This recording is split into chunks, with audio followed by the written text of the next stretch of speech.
আসসালামু আলাইকুম। আশা করি সকলেই ভালো আছেন। ইমিগ্রেশন ও পাসপোর্ট অফিস অধিদপ্তর নিয়োগ বিজ্ঞপ্তি। তো এই পদে যারা আবেদন করবেন ইমিগ্রেশন ও পাসপোর্ট অধিদপ্তরে তারা কিন্তু দেখতে পারেন এটা একদম রিসেন্টলি একটা নিয়োগ জব সার্কুলার। তো চাইলে কিন্তু আপনারা এখান থেকে কোন পদে নিয়োগ বিজ্ঞপ্তি প্রকাশ করা হয়েছে, আপনাদের শিক্ষাগত যোগ্যতা, বেতন স্কেল, বেতন গ্রেড এ টু জেড আমরা আজকের ভিডিওতে আলোচনা করব। তো এখান থেকে যারা আবেদন করবেন তারা কিন্তু আবেদনের প্রসেসটাও দেখে নিতে পারেন। পাশাপাশি কিন্তু আপনি চাইলে আমাদের কাছ থেকেও আবেদন করে নিতে পারেন। তো এই সবকিছু কিন্তু আমরা এই ভিডিওতে আলোচনা করব। দেখে থাকলে আপনি ভিডিওটা ফুল ভিডিও থাকলে আপনি বিষয়টা বুঝতে পারবেন। তার আগে আমি বলে নিই অবশ্যই চ্যানেলটাতে আপনি সাবস্ক্রাইব করে আমাদের সঙ্গে যুক্ত থাকবেন। আমরা কিন্তু এই চ্যানেলের মাধ্যমে সকল ধরনের সরকারি, বেসরকারি শিক্ষক নিবন্ধন, ১৯তম শিক্ষক নিবন্ধন, প্রাইমারি সার্কুলার এবং জেলা পর্যায়ে সিভিল সার্জনের কার্যালয়, জেলা প্রশাসকের কার্যালয় নিয়োগ বিজ্ঞপ্তি সকল জব রিলেটেড ভিডিও সবার আগে আমরা আপলোড করে দেওয়ার চেষ্টা করি। সো অবশ্যই আমাদের চ্যানেলটাতে সাবস্ক্রাইব করে যুক্ত থাকবেন। তো ইমিগ্রেশন ও পাসপোর্ট অধিদপ্তরের রাজস্ব খাতভুক্ত নিম্নবর্ণিত শূন্যপদ সমূহে অস্থায়ী ভিত্তিতে বা অস্থায়ীভাবে পূরণের জন্য আগ্রহী বাংলাদেশী নাগরিকদের নিকট হতে অনলাইনে আবেদনের জন্য আহ্বান করা হচ্ছে। অর্থাৎ বাংলাদেশের 64 জেলার সকল প্রার্থীরাই কিন্তু এই ইমিগ্রেশন পাসপোর্ট অধিদপ্তরে আবেদন করতে পারবে। তো এখান থেকে দ্বিতীয় ১ নম্বর যে বিষয়টা দেখব, ১ নম্বর যে পদটা আছে সেই পদটার নাম হচ্ছে ষাট লিপিকার কাম কম্পিউটার অপারেটর। সো এই পদে আপনি আবেদন করতে পারবেন যদি আপনার কোনো স্বীকৃতি বিশ্ববিদ্যালয় হতে অনন্য দ্বিতীয় শ্রেণী বা সমমানের সিজিপিএ বা স্নাতক বা সমান ডিগ্রি থাকলে কিন্তু আপনি আবেদন করতে পারবেন। অর্থাৎ অনার্স অথবা ডিগ্রি থাকলে কিন্তু আপনি ষাটলিপি কাম কম্পিউটার অপারেটর পদে আবেদন করতে পারবেন। তো ২ নম্বর যে বিষয়টা অবশ্যই আপনাকে ষাটলিপি কম্পিউটারের দক্ষতা থাকতে হবে এবং অবশ্যই ষাটলিপিতে সর্বনিম্ন গতি বাংলায় এবং ইংরেজিতে অর্থাৎ বাংলায় ৫০ শব্দ এবং ইংরেজিতে ৮০ শব্দ নিয়ে আসতে হবে। ষাটলিপিতে বাংলায় ৫০, ইংরেজিতে ৮০ শব্দ এবং মুদ্রাক্ষরিকে আপনাকে অবশ্যই আ বাংলায় থাকতে হবে ২৫ মার্ক এবং ইংরেজিতে থাকতে হবে ৩০ মার্ক। তাহলে কিন্তু আপনি এই যে ষাটলিপি কাম কম্পিউটার অপারেটর পদে একজন যেটা নিয়োগ দেওয়া হবে সেই পদে আপনি আবেদন করতে পারবেন।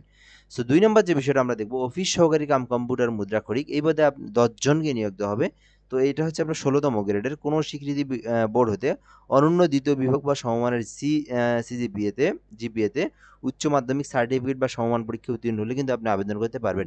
এক্ষেত্রেও অবশ্যই আপনাকে কম্পিউটারের দক্ষতা থাকতে হবে এবং কম্পিউটারের ব্যবহারিক সংক্রান্ত word processing, data entry, typing ইত্যাদি সর্বনিম্ন গতি প্রতি মিনিটে বাংলায় ২০ শব্দ এবং ইংরেজিতে ২৮ শব্দ নিয়ে আসলে কিন্তু আপনি এই পরীক্ষায় উত্তীর্ণ হবেন। সো ৩ নাম্বার যেটা দেখব সেটা হচ্ছে অ্যাসিস্ট্যান্ট অ্যাকাউন্টিং এটাতে কিন্তু আপনি আবেদন করতে পারবেন। Assistant and account. তো এই পদে আবেদন করতে চাইলে ৯ জনকে নিয়োগ দেওয়া হবে। এটা ১৬তম গ্রেড ৯,০০০ থেকে ২২,৪৯০ টাকা।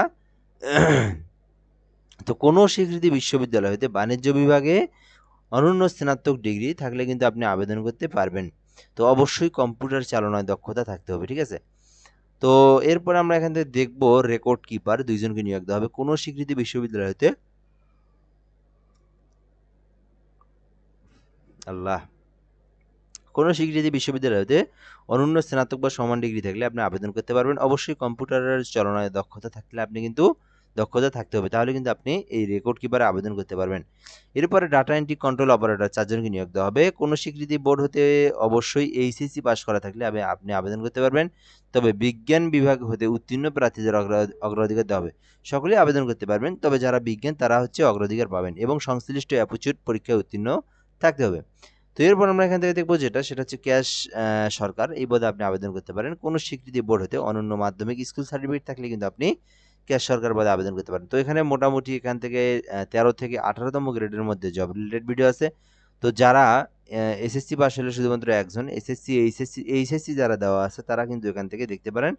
মোটামুটি এখান থেকে আবেদন করলে মোটামুটি এখানে আপনার বর্তমানে যে গেজেট সিস্টেম আছে সেখান থেকে কিন্তু আপনার নতুন যে নিয়ম প্রতিটা পদের যতজনকে নিয়োগ দেওয়া হয় ঠিক পরীক্ষার সময় মানে ভাইবা হওয়ার পরে তাদের পর্যবেক্ষণ করে দেখে যে ১০ জনকে নেয় ১০ জনকে নেওয়ার পাশাপাশি আবার ওই পদের সমপরিমাণ অপেক্ষমান তালিকায় রাখা হয়। অর্থাৎ কেউ যদি এখানে ১০ জনকে নিয়োগ দেওয়া হবে অফিস সহকারী কাম কম্পিউটারের মধ্যে। সো এই ১০ জনের মধ্যে কেউ যদি যোগদান না করে অর্থাৎ কেন যোগদান করে না? কেউ যদি এর থেকে ভালো কোনো জব পেয়ে থাকে সে কিন্তু এখানে যোগদান করে না। অথবা আপনার হচ্ছে ৬ মাস, ১ বছর, ৩ মাস, ৬ মাস বা ৮ মাস পরে ভালো চাকরি হইলো সে কিন্তু চলে যায়।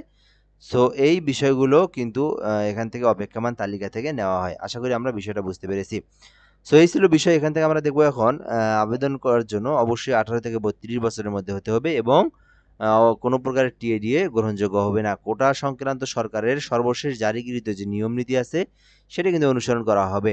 তো সরকারি, আধা সরকারি, স্বায়ত্তশাসিত প্রতিষ্ঠানে যদি কেউ কর্মরত অবস্থায় থাকেন সেক্ষেত্রে কিন্তু আপনাকে অবশ্যই মৌখিক পরীক্ষার সময় অনুমতিপত্র নিয়ে আসতে হবে, অনুমতিপত্র নিয়ে আসতে হবে।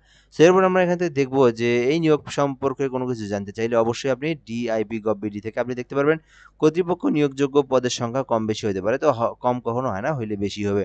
সো আবেদন করার জন্য অবশ্যই আপনাকে যে বিষয়টা জানতে হবে, এখান থেকে আবেদনের সময় 5/10/2025 খ্রিস্টাব্দ বিকেল 5 ঘটিকা